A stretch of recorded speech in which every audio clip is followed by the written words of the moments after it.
Hello guys and welcome back. Today I have a special video for you.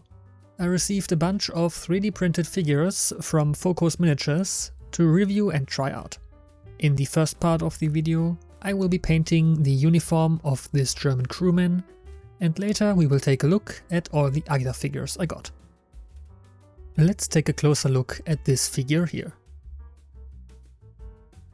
The clothes all have nice folds and the details are sharp and clear, exactly what you would expect from a 3D printed resin figure.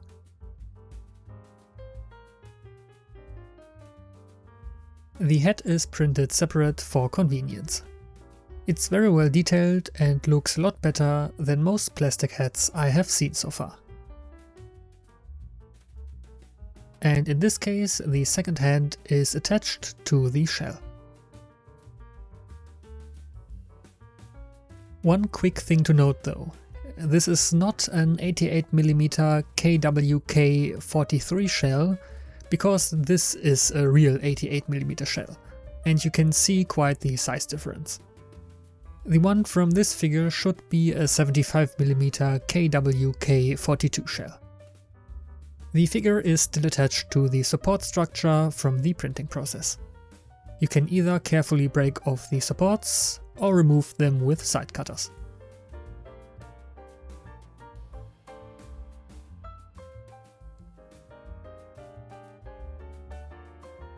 After a bit of cleanup with a hobby knife, the figure is ready to be painted. I start with a base layer of black primer. The primer adheres very well to the resin, even without any additional cleaning.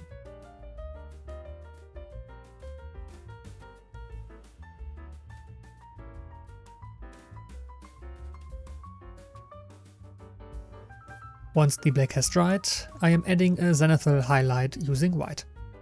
I spray the white paint at an angle from above, as if the sun were shining down. This creates highlights on the upper surfaces, while the shadows remain dark.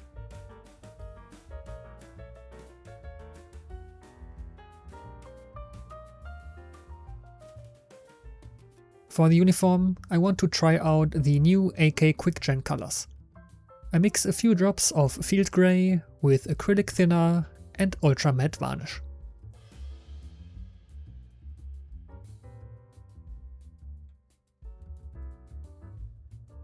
This creates a very thin glaze, which I can now apply to the figure. These new AK paints are kind of a speed paint. Instead of painstakingly painting the highlights and shadows with different shades, these paints utilize the underlying zenithal highlight for this purpose. I recommend working in small sections on the figure to ensure an even application of paint. The effect becomes visible with the very first coat of paint. Now all the fine details on the figure can already be seen. The shadows look realistic and the figure doesn't appear flat.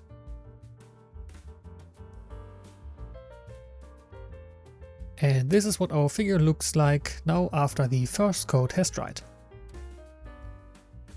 Since the paint is very thin, several coats are always needed to bring out the desired color more intensely. With the second coat of paint, we get closer to the desired color. As long as the underlying coat is completely dry, the desired intensity can be achieved in this way.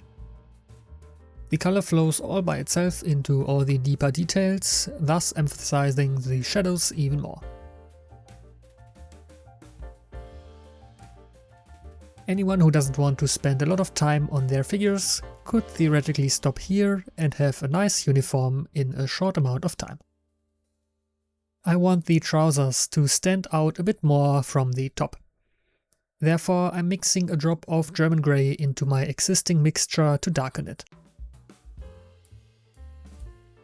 This mixture is now simply applied as another glaze. The color difference is subtle, but visible enough to distinguish the trousers from the top.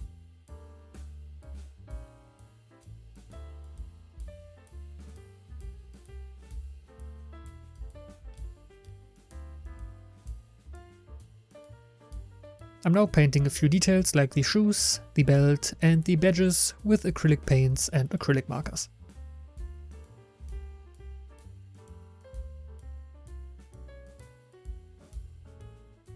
After that, I can glue the figure together with superglue. I also tried painting the face with QuickGen and regular acrylic paints. But I'm quite dissatisfied with my progress so far, which is why it wouldn't really have been worth showing here.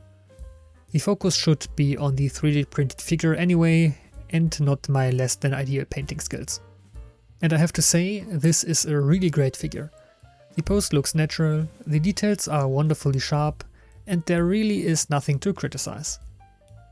So let's take a look at the remaining figures, because I have received a whole box.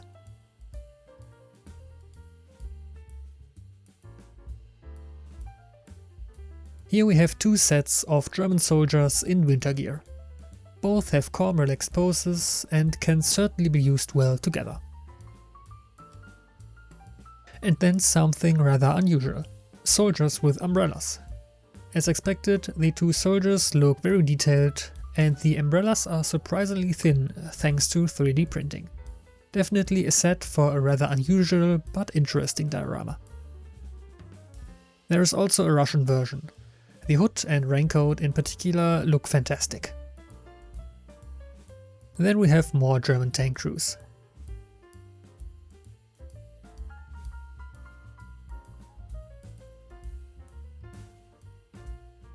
Their faces display a truly impressive range of emotions, some even have their mouths open.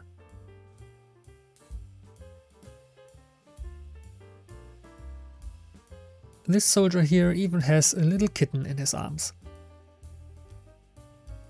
The supports on the figures are all very cleverly placed.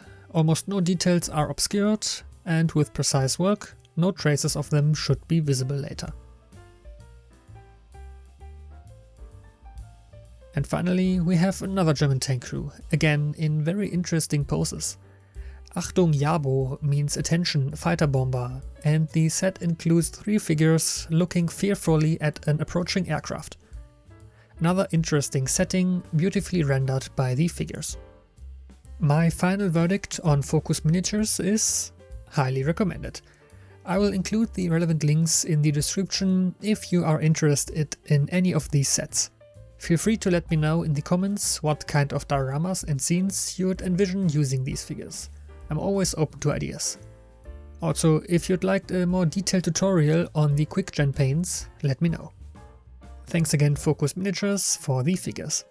If you enjoyed this video, please like and subscribe to never miss any uploads. Any feedback or suggestions, let me know in the comments. Thank you all for watching, and see you next time.